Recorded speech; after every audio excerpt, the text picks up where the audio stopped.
So I'm Marty Schwartz. I'm president and founder of Vehicles for Change. And I'm actually supposed to be sitting down there right now because Nikki Zaire, who is my executive director for Maryland, is actually supposed to be doing this presentation for you. So this gets a little easy. But you know, I remember back when John was talking to Nikki, and he started asking questions about what do you do, right? And so we said, well, what we do is we take donated cars and we repair them, and then we identify families who need a car to get to and from employment to escape poverty. Pretty simple. And along the way, we train individuals coming out of prison to be auto mechanics. John said, no. But what do you do? Because John, like, he wants to get real deep in this stuff, right? So it's like, okay, well, what do we do? Well, we provide people access to jobs, right? Because you got to have a car to get access. You got to have training to get there. John didn't like that answer. He says, but what do you do? And so we started thinking. So last night, because I changed things around a lot in the middle of the night, and I said, you know what we do? We provide access to life. You know, I thought about that a little bit, and my staff thinks I'm a little off the cuff, right? And if they were standing in the back right now, they'd be going, oh, God, where's he going with this, right? So let me help you go with me here a little bit. So we're going to take a trip, because I know you all have great imaginations. So we're going to Baltimore, all right? Come on, we're going to jump on the plane. We're going to fly in BWI, and we get into BWI. 10 minutes from BWI, we're going to go down to Vehicles for Change, all right?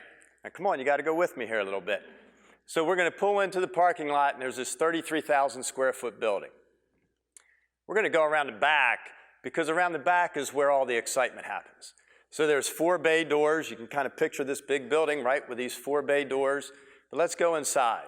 So you go inside, and there's 16 bays. Beautiful, looks like a dealership. Beautiful bays. That's not the best part. The best part is inside those 16 bays are 16 men and women. That's right, we do train women to be auto mechanics. I'm going to take Aubrey's daughter, and she's going to come work for us. And we have 16 men and women who were recently released from prison, and they're learning how to be auto mechanics. Now, we go right into the prison system, and we recruit these individuals. And fortunately for us in Maryland, there is an automotive training program while they're incarcerated.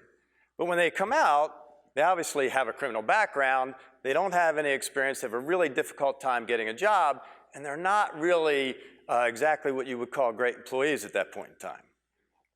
So these interns, who are paid over a 4-month period, sharpen their skills as mechanics, but also sharpen their skills as employees and as human beings. Because if you're incarcerated, many of our guys for 20 years, it becomes very difficult to reacclimate yourself to society, right? So one of our such employees is a guy named Anthony Watkins. Now, Anthony came to us 4 years ago, and you kind of see Anthony, he's in the shop, right? And he's learning to be an auto mechanic. Now, when Anthony was a little boy, Anthony was very enthusiastic, very excited about life. Unfortunately, Anthony was also recruited to be into a gang. So between the time he was 12 and the time he was 15, 16 years old, Anthony spent most of his life in and out of the criminal justice system. By the time he turned 17, he was given 20 years for armed robbery. 20 years. I mean, I just can't imagine living 20 years of my life in a cage and being told what to do day in and day out, right? So Anthony comes out, and Anthony wants to be an auto mechanic. But as many of you know, when you come out of prison, you're very leery about people saying, hey, we're going to help you. So Anthony came in, and Anthony was very quiet, but Anthony got used to the family at Vehicles for Change because we are a family. We wrap ourselves around these individuals, and we get them ready to move on from our program. Now, we've got all this going on, right? And Anthony goes to class for 90 minutes every morning because he has to get ASE certified to be an auto mechanic. That's the certification for Auto Mechanic Excellence. So we want to make sure when our guys leave, they're top of the class. These guys are outstanding mechanics when they leave us. So Anthony spends 90 minutes in the classroom, comes back down, and the rest of the day he works on cars. By the way, while you're in Baltimore, you can bring your car in to get it fixed because our shop's open to the public. So we want to help you. You can help us make some money, right? You got to bring your car in and we'll get that fixed for you. But Anthony's working along and he's becoming a better mechanic, and we have master techs that are overseeing all this. Now, while all this is going on, we've got cars being donated, and these cars are coming into the shop, and Anthony and all the rest of our paid interns, because they're paid while they're there for 4 months. You can't take somebody coming out of prison, right, and expect them to be in a 4-month program without having any money, because otherwise they're going to have to find a way to make a living. So we make sure our guys are paid and they can get through life for 4 months before they go out into the real world. So we've got Anthony working, we've got all these other techs working, and over here we're working with a lot of agencies, much like yours, who are identifying a family who needs a car because without a car they can't escape poverty, right? In Baltimore metropolitan area alone, 60,000 low-income households without a car and without access to public transportation to get to a job. That is 60,000 households that are never, ever going to escape poverty because they can't get there. We can go down and we can give them all a PhD. Guess what? They're still not going to work, right? So we have to solve this transportation issue. So we're working with these agencies over here that are doing job training and they're doing rehabilitation programs, and they're identifying people who the last step for them is an automobile. And they fill out their application and they send us their application, and Anthony and all our paid interns are getting this car ready. So over on this side, right, the typical family that we get is Lisa Phillips. Lisa Phillips got a car from us 20 years ago when we first got this program started. 20 years ago, Lisa got a car from us, but she's very typical of a family who gets a car. She was a single mom with 3 small children.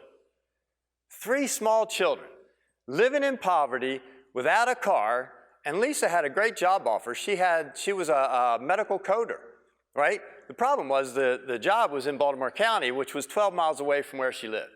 Absolutely impossible. So Lisa comes in, the guy's got this car ready, it's nice and clean, and our family gets a car. And so now they have access. And so now they're taking their children to things that they could never get to before. One of my favorite stories is one of the very first cars we ever awarded to a family. We went in and the TV cameras were there, and you know, it's our first car, and they reach in and they say, now that you have your car, what are you going to do? This is 20 years ago. We're trying to get funding, right? And so she says, and I'm thinking, tell them how you're going to get a better job and you're going to make more money. And she says, I'm going to take my children to Busch Gardens.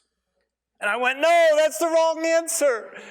And I thought about it, and then she told me, my kids have never been out of Carroll County. My kids have never been out of the neighborhood because I had no way to get there.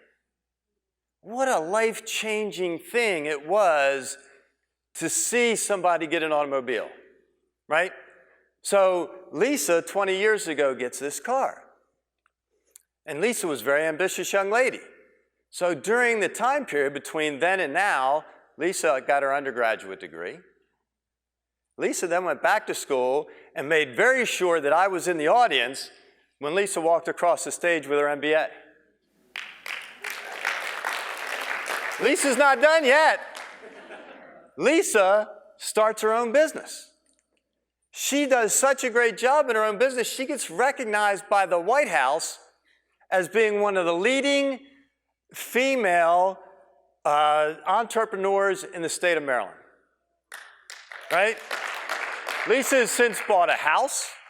She has raised her children. 2 of her 3 children graduated from Towson University. Now let's go back to Dutch, because we're not done. So Dutch finishes our program, and like everybody else who has graduated from our program, Dutch gets a job, right? Dutch gets a job starting at $35,000 a year. Dutch was incarcerated for 20 years, spent 4 months with us, and is now making $35,000 a year. In 2 months, Dutch becomes a foreman. In a year, Dutch gets married and has a little boy. Dutch tells me, I want to be the dad that I never had. We're changing lives. We're giving people opportunities to live life. The life that you and I have known for a long, long time, but because of the lack of transportation, because of the lack of training and opportunity, there are so many people that don't get that opportunity to do that, right? Now, I could sit here and say, you know, join us, but I don't want you to join me. I want to join you. Because we can help you do what you do. So Vehicles for Change is currently awarding cars in Maryland and Virginia. We've awarded over 6,500 cars to families in the last 20 years. We're the largest low-income car ownership program in the country. We have a 100% completion rate, 100% placement rate, and we have one individual in 200 that we've trained that is currently incarcerated. That's less than 0.5% recidivism rate. In the next 12 months, we're going to be expanding to Phoenix, to Albuquerque. We're going to open up a training program in Richmond, Virginia. We're going to open up 2 more training programs in Maryland. And our goal is to expand this program to a national scale. One of the things I'm excited about is that we already have partner agencies in half the country that we know, and we're looking forward to working with you guys and providing that access to life that we've been doing for 20 years. Thank you.